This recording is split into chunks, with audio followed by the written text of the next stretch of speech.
सीता राम चरण रति मोरे, अनुदिन बढ़हु अनुग्रह तोरे। नमस्कार, जय हिंद। आप सभी का स्वागत है। अभी अभी जो चौपाई बोली उसका अर्थ ये था कि हम चाहते हैं कि हमारा जो भी प्रेम श्रद्धा है, हमारे जो भी जिन पे हमारा विश्वास है वो बना रहे और बढ़ता चला जाए। आप सभी को इस सेशन के माध्यम से आज कुछ चीजें पता चलने वाली हैं, तो अंत तक सुनिएगा गौर से। और कुछ ऐसे सवाल भी हैं जो आपसे हमें करने हैं, क्योंकि हमें जानना है कि वाकई में आप अपने जितने संस्कार हैं, जितने ग्रंथ हैं, आप जानते कितना है उसके बारे में, ये भी देख लेते हैं। सबसे पहले तो सवाल आपसे पूछ ले, क्या आपको पता है रामायण और रामचरितमानस में कितना भेद है? जी हाँ, पता होना चाहिए आपको। रामायण ऋषि वाल्मीकि द्वारा लिखी गई है और रामचरितमानस तुलसीदास कृत है। रामायण संस्कृत में है श्लोक, और रामचरितमानस चौपाई है तुलसीदास जी की। आइए समझते हैं कि अयोध्या में राम मंदिर बनके तैयार हो ही रहा है, उसका उद्घाटन भी होगा। तो आखिर सीता मैया का मंदिर या सीता मैया का भवन के बारे में भी तो चर्चा करनी पड़ेगी। और चर्चा हमने नहीं, बिहार की सरकार ने उठा दिया। बिहार की सरकार ने बोला भाई 72 करोड़ रुपया देंगे और उस पैसे से we want goddess Sita, Sita मैया का बर्थ प्लेस जो कहां है, पुनौरा, पुनौरा धाम हम बनाएंगे। कहां पे? सीतामढ़ी। तो अयोध्या से चले राम और पहुंचेंगे इस एरिया में। ये है सीतामढ़ी बिहार और वो है अयोध्या उत्तर प्रदेश।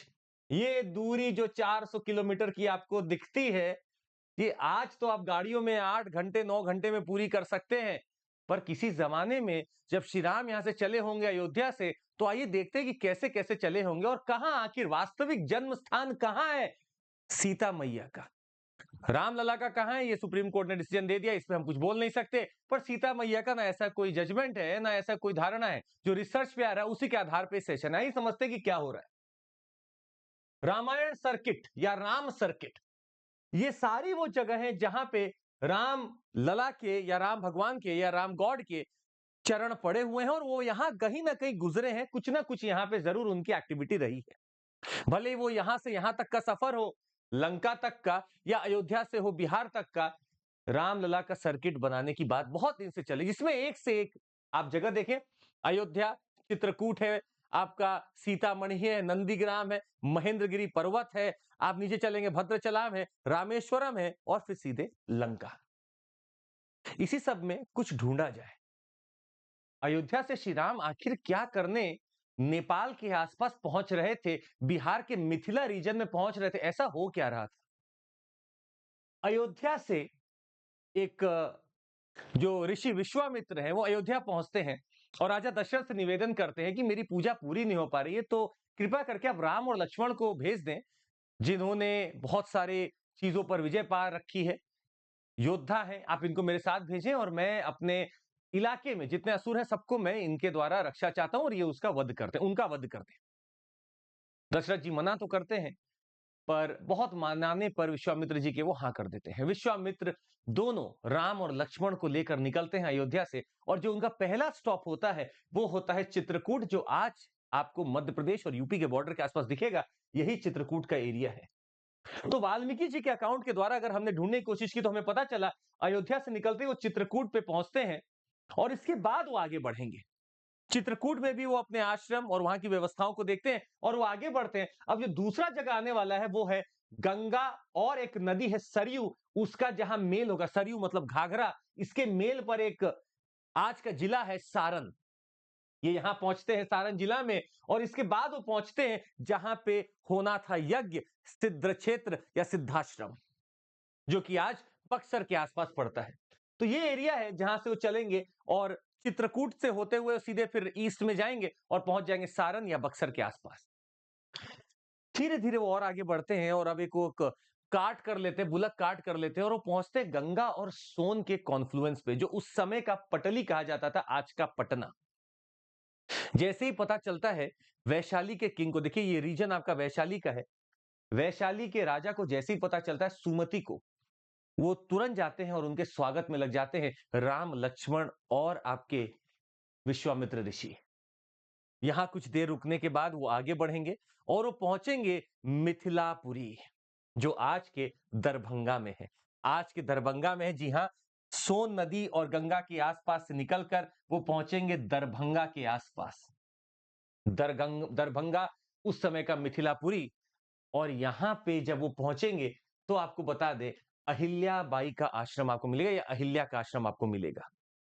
अहिल्या के आश्रम पे अहिल्या को श्राप मिला हुआ था, वो पत्थर बन के घर के बाहर ही अपना जमी हुई थी। और विश्वामित्र राम को कहते कि अपना पैर आप लगाओ और इस पत्थर को वापस से आप चमत्कार देखो, औरत बन जाएगी। और हाँ, जैसे ही श्री राम ने अपने चरण बढ़ाए, वो अहिल्या से जो पत्थर था वो औरत बन गई और बहुत सारा आशीर्वाद देते हुए फिर वो अपना देह त्याग देती हैं। अब वो दरभंगा मतलब आज के दरभंगा और उस समय की मिथिलापुरी तो पहुंच चुके थे। लॉ ऑफ नेचर यहीं वर्क करना चालू करेगा। और लॉ पहला क्या है, जिनको मिलना होता है वो मिलके रहते हैं। आप रेंज में आ चुके थे, जनकपुर, मधुबनी, सीतामढ़ी रेंज में आप आ चुके थे। और रेंज पे तुरंत क्या होगा, अगर ये पूरी पृथ्वी सृष्टि को अगर आपको मिलाना है तो आप मिलेंगे ही मिलेंगे। यहां जैसे ही वो पहुंचे उनको पता चला, एक संदेश आता है और संदेश में लिखा रहता है कि राजा जनक, मिथिला नरेश जनक, उन्होंने अपनी बेटी सीता के लिए रखा है एक धनुष यज्ञ, स्वयंवर रखा है। तो आप उसमें पधारें और उस माहौल को आप अपने कर कमलों से आगे सुसज्जित कर दें। आप आए वहां पे। Accepted, they accepted and went forward. देखा, वो पहुंचे वहां पे तो देखा कि वाकई में वहां स्वयंवर चल रहा था, एक से एक योद्धा पहुंचा हुआ है। अब यहाँ पे हर रामायण के जितने वर्जन है उसमें अलग अलग वर्णन किया गया है। हालांकि उन वर्णनों में हम नहीं जाते हैं, पर समझते हैं कि अब राम और लक्ष्मण और विश्वामित्र वहां पहुंच चुके हैं। और वहां पहुंच के वो देख रहे स्वयंवर में, और कोई भी राजा जो वहां पहुंचा हुआ था वो धनुष को हिला ही नहीं पा रहा। कहा जाता है वो शिव धनुष था, और शिव धनुष खाली वही हिला सकता था जो खुद में उतनी एनर्जी रखता हो, या जो खुद विष्णु हो वही हिला सकते थे। अब ये पहुंचे और राजा जनक परेशान। राजा जनक ने बोला, क्या यहां कोई योद्धा नहीं है जो इसको उठा सके? मैंने कैसा स्वयंवर रख दिया, मैंने अपनी बेटी की जिंदगी तबाह कर दी। लक्ष्मण जी को क्रोध आ गया। उन्होंने बोला, ये क्या बात कर रहे हैं आप? रघुवंशियों के होते हुए आप ऐसा बोल कैसे सकते हैं? तो विश्वामित्र ने बोला कि बैठिए, आप बैठिए बैठिए, बात करने दीजिए। राम भगवान को बोला कि ऐसा है कि अब आप जाइए और उस धनुष को उठा के दिखाइए। Ram went and very easily he picked up the बो, एंड जैसे ही वो उसको सुधार रहे थे वो टूट गया। इसी टूटने की आवाज चारों लोगों में व्याप्त हो जाती है, जितना हमें पढ़ने को मिला। और पहुंच जाते हैं वहां पे परशुराम। परशुराम जब वहां पे पहुंच जाते हैं तो वहां पे एक अलग तरीके का माहौल बनता है। हालांकि परशुराम को फिर ये रियलाइज हो जाता है कि जिन्होंने तोड़ा है वो खुद विष्णु का ही रूप है। खैर, ये तो मिथोलॉजी की बात हो गई। और दरभंगा, मधुबनी, सीतामढ़ी, जनकपुर आप आसपास आ चुके। आइए चलते हैं। वाल्मीकि रामायण में सीता मैया को बहुत सारे नाम से देखा गया है। वैदेही, जानकी, सीता, मिथिलापुरी, ये चारों नाम से बहुत चीज मतलब निकल सकता है। ये देखते हैं क्या क्या है। अगर हम मिथिला को ढूंढना चाहे तो मिथिला के डायमेंशन भी मुझे मिलता है विष्णु पुराण में। लिखा है, Mithila is described as a place to the north of Ganga and south of Himalaya. North of Ganga और साउथ ऑफ हिमालय में जो है वो सब मिथिला है, वो सब मिथिला है। एन ए अकबरी जो अबुल फजल लिखते हैं, उन्होंने भी लिखा है, Mithila is one of the parganas year marking its location and spread which includes the present day Darbhanga, Madhubani, Sitamarhi, Supaul, Saharsa, सब उसी में था। मतलब जितना हम रीजन अभी देख रहे थे, उस रीजन को पूरा आप मिथिला मान सकते हैं। नॉर्थ वाला हिमालय से सटा हुआ सारा मिथिला था। आज भी वहां पे मैथिली भाषा है जो बहुत बेहतरीन तरीके से यूज होती है, और ये पूरा मिथिलांचल पहुंच चुके थे। अब इस एरिया को अगर आप फिर से गौर से देखें तो आपको बता दें यहां पे कहां आपको विदेह मिलेगा। वैदेही कहा गया है उनको। वैदेही क्यों कहा गया? विदेह, विदेह की पुत्री वैदेही। विदेह है कहां? आप जब जाएंगे तो आपको कुछ जनपद, अगर आपको नाम याद हो, अंग, मगध, मल्लाज, इस एरिया को देखिए। यहां वृज्जिज है, वृज्जिज या वज्जी। ये वृज्जी कहा जाता है, कॉन्फेडरेसी है, कॉन्फेडरेशन है। कुछ इसमें 8 क्लैन थे, 8 कुल थे, जिसमें से एक है विदेह, एक है लिच्छवी, एक है ज्ञानत्रिकास। तो यही आपका विदेह वाला रीजन था। और इसी विदेह के नाम पे, विदेह का कैपिटल था मिथिला में, विदेह का कैपिटल था मिथिला में, लिच्छवी का कैपिटल था वैशाली में। इसी रीजन को कहा जाता है विदेह, और इसी की पुत्री का नाम है वैदेही। वैदेही, तो उनका नाम अभी तक आपने देखा, उनका नाम जो पड़ा वो जो हम लोग देख रहे हो एरिया वाइज देख रहे हैं आप। वैदेही आपने देखा, मिथिलापुरी आपने देखा, जानकी, चूंकि वो जनक की पुत्री थी तो जानकी और सीता कहा जाता है कि जब धरती पे प्लॉ कर रहे थे जनक, तो प्लॉ करते करते उनको एक पुत्री की प्राप्ति हुई थी। मिली थी धरती मां से ही, इसीलिए इनका नाम सीत से रखा गया, सीता, सीता, इसीलिए इनको सीत से रखा गया नाम इनका। अब थोड़ा और समझते हैं कि बर्थ प्लेस के ऊपर काफी रिसर्च किया गया। कुछ लोगों का अभी तक मानना था कि इनकी जो बर्थ प्लेस है वो सीतामढ़ी है, पर थोड़ा सा बदलाव हुआ। रिसर्चों में पाया गया कि ये वाकई में हो सकता है सीतामढ़ी होती। Based on Valmiki Ramayana and some travellers accounts ruled in the favour of Punaura Dham, जो कि लगभग 100 ईयर ओल्ड, जहां पे which also has a 100 year old temple along with Sitakund, Sita Vatika, Luv Kush Vatika. तो पुनौरा जो आपका है, कहा जाता है 3 mile south west of Sitamarhi. Sitamarhi से 3 माइल आप नीचे की तरफ साउथ वेस्ट की तरफ जाएंगे तब आपको मिलेगा पुनौरा। वहीं पे ये पुनौरा धाम बनाने की बात की जा रही है, पुनौरा में, जो अब रिसर्चर्स के हिसाब से उनका जन्म स्थान माना जा रहा है पुनौरा। तो सीतामढ़ी अभी तक माना जाता था, वहां भी मंदिर है, वहां भी लोग जाते हैं, पर पुनौरा को एक धाम धाम के तौर पे अभी विकसित किया जाएगा, जहां पे देखा जा रहा है कि maybe she is now as per the researches that has been done, उनका वहीं जन्म हुआ है।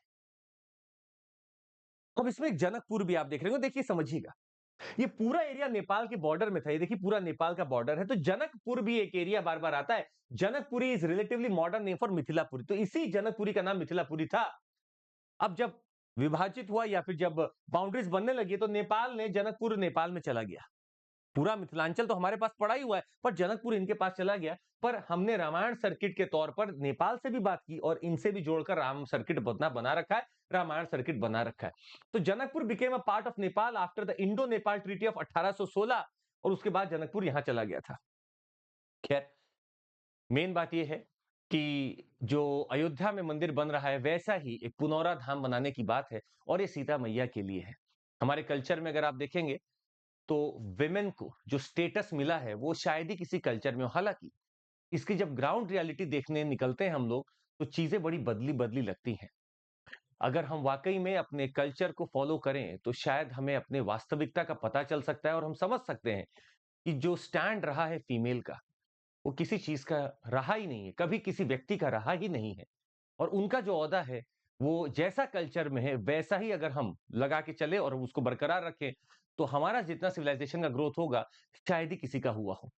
पर अफसोस है कि शायद आज हम सिर्फ एक काउंटर पार्ट को देखते हैं, मेल काउंटर पार्ट को देखते हैं और फीमेल को भूल जाते हैं। पर धीरे धीरे रियलाइजेशन आएगा, जहां पे दोनों को एक समान रूप से देखा जाएगा, जैसा कि पहले भी देखा जाता था और हमारे कल्चर में भी देखा जाता है।